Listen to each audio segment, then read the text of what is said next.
خیلی‌ها به اشتباه فکر میکنن که این انگور تراریخته است، در صورتی که اصلا اینجوری نیست. این انگور با زحمت زیاد و سالیان سال به صورت سنتی پیوند خورده و گردافشان شده تا این رقم لوکس به وجود اومده که اینو یک شرکت کشت و بافت توی کالیفرنیا حدود 15 سال طول کشیده که بهش دست یافتن و زحمت فراوانی کشیدن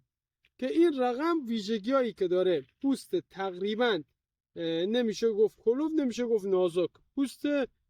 خوبی داره که اصلا موقع خوردن احساس نمی کنیم. انگورش گوشتیه که برای مویز خیلی خوبه، مویز خیلی عالیه میداره.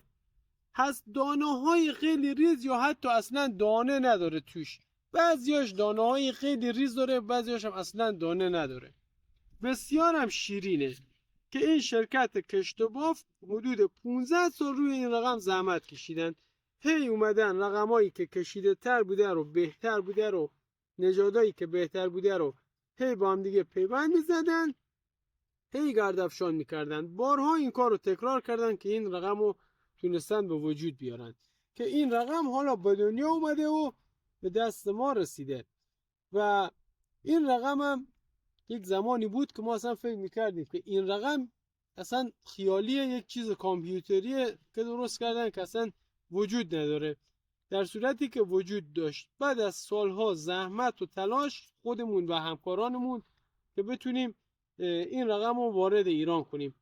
که اولین نفری که تونست به این موفقیت برسه استاد پاکمنش عزیز بود که ایشون هم نهال این رقم و قلمش و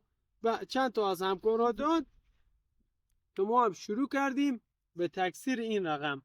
و حالا باغ‌های بزرگی درست کردیم از این رقم و قلمه هایی که حتی خوابش هم نمیدیدیم به دست بیاریم و خودمون داریم تولید میکنیم